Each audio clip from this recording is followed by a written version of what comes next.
So I've been told that it is difficult for adults to make new friends. Why is that? Do I believe that? Yes, I would say that it's difficult for most adults to make friends. The reason being that most adults have considered their career and their family so much a part of their life that exploration, the idea of having new, novel experiences is not something, it's not a muscle that's trained in most adults, to the point where if a new opportunity arises directly in front of someone's face, most people will see it very skeptically. Now, the thing that I remember most is a memory of me going to a Subway in college. In my senior year of college, there was a Subway close to my apartment, and I was standing in line. I was looking at the different options that were available, and there was this dude, and he just came up he was behind me in line, but he came up and he said, "Oh, so what do you want? Like, what are you thinking?" And so we talked about that, and then it got a little bit deeper, and he talked about, "Oh, you in college? What's going on?" And then he tells me about his girlfriend. He tells me about some stuff in life. And mind you, like 5 minutes went by maybe. We were just talking and very friendly, frank conversation. And I remember thinking to myself, what a weird guy. Like, what's this guy's angle? Like, what does he want from me? And that experience now shows me what most people are probably going through when I randomly talk to them. When a stranger that has moved to a new town is asking to be a friend. I don't mind. I've been denied many, many times in my life, and I'll be denied many, many times more. But I am a firm believer in repetition. Continue until you get results. Because most of the time, we're actually not doing the wrong thing. Especially when we have like a gut feeling that we're going about it the right way. We're just being friendly, kind people. Most of the time, we're right. It's just that the world, the society that we live in, has made so many people skeptical of like con artists, like just friendly people that are attempting to manipulate them. And to a degree, I can understand, right? What is my motive for making friends here in Ohio? Basically, I don't want to be bored on a Friday night. Okay. Is that a bad motive for making friends? Am I taking advantage of the individual by utilizing their time and spending time with them, making them laugh and have a memory? You could make a case, sure. I would argue, not really. Like, if I sat at home and did nothing and contributed nothing to my community and contributed nothing to strangers on the side of the road that are eventually going to become my friends, I think that would be an incredibly selfish life. Right? Like I'm basically hiding all of this, all of my soul, all of my information. Just for what reason, I'm not sure. It wouldn't make too much sense to me based on the way that I want to live my life. But we're a very skeptical society. And I've made this video to kind of rave about it a little bit, but also to offer some solutions. So stick around to the end if you would like to hear my take on how to break this cycle. But basically the skepticism, like, I remember I dated a couple people, and one or two of them were like, "What, are you like a con artist or something? Are you like," and it didn't last very long, but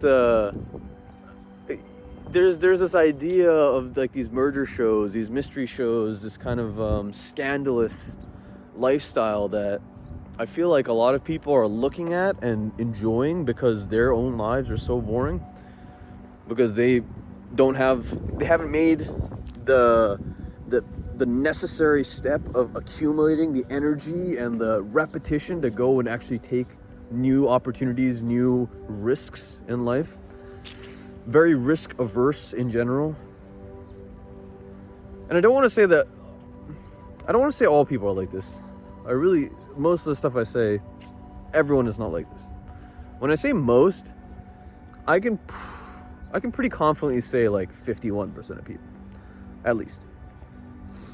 And the reason I say that is because I have observed these things. I have gone out of my way to have deep conversations with, frankly, strangers so many times in my life that I've lost count. And these have all been data points, archetypes of individuals, personality types of conversations, approaches in conversations that I've had to traverse because I enjoy it. I enjoy sociology. I enjoy the human soul. So I say this to say that most is 51%-ish. And I think we're moving actually away from this a little bit more as we progress as humanity. I think we're starting to get to a point where it's kind of cool to be weird. It's kind of cool to be like curious and inclusive. I think on a larger scale. And I say this because the last 8 months of my life have essentially been a pretty exponential growth, I'd like to say. And a lot of the advice that I tend to get in my life, and a lot of the conclusions that I've come to about my communities, about systems and stuff like that, I tend to be kind of the middle of the pack in terms of maybe a little bit further than the middle of the pack in terms of grappling or accepting ideologies that will later become something that's predominant in culture. A lot like Gary Vee was saying, like he's just kind of into stuff, and he gets like really into stuff because he's like, he wants his finger on the pulse of culture, of human culture. And I kind of want that too. I mean, I don't yet have the skill level of Gary Vee, but we may get there one day. It is to say that this culture is slowly changing, and that this skepticism, this unwillingness to embrace the unknown, I think is going to be a hindrance in anyone's life that decides to look at life that way. Mainly because why not find counterexamples for negative philosophies in the world? Why not find counterexamples, for instance, for anytime, and this has been coming up a lot on Instagram that I've been seeing, women being friends with men. For a lot of masculine men, for men subscribing to masculine values, their girlfriend or wife being friends with another guy just says to them that, first of all, their girlfriend's not, or wife is not all that interested in them, which is funny.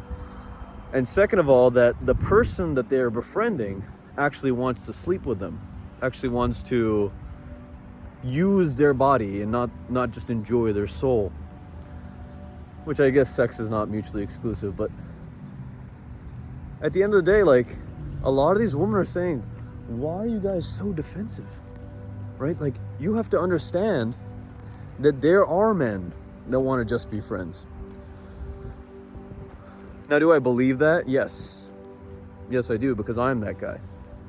If I know that a woman is going out with someone, or if I know that a woman is married, I'm not going to go out of my way to abuse that relationship. In fact, I would utilize their experience, their data to make my life better, my life more well-rounded in terms of information. But it is to say that I would still say that most men are probably on that road of trying to get a physical thing, the end goal being this physical thing. Now, I say all this to say that perhaps if you've reached this point of the video, and perhaps if you've had the philosophy that every man is looking to have sex in that situation, that you have come across one that is a little different, a little less cutthroat in that sense. Can't say I'm wholly pure, but you know, the human condition is one of creativity. Our souls, everything that we do, we have the ability to say how and when we're going to do it. Most of us, unless we're in really compromised circumstances. But it makes it so that every soul is incredibly unique. It's like nectar. It's like it's a curated experience to a degree. And if we stay kind of closed off and approach kindness with skepticism,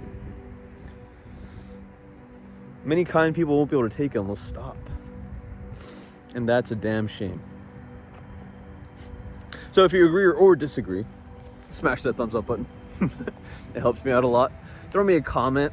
You know, what do you think about the idea of outliers in an equation? And are you someone that is willing to go and seek that? And if you come across that, do you have the level of awareness to know its value? I'd like to think I'm building these things up. But if you have some time, check out this video where I talk a little bit more about sociology. In fact, keeping friends. Something I think is incredibly important as I am actively trying to make new ones. Godspeed, my friend. Actualize your potential. The world needs you. Take care.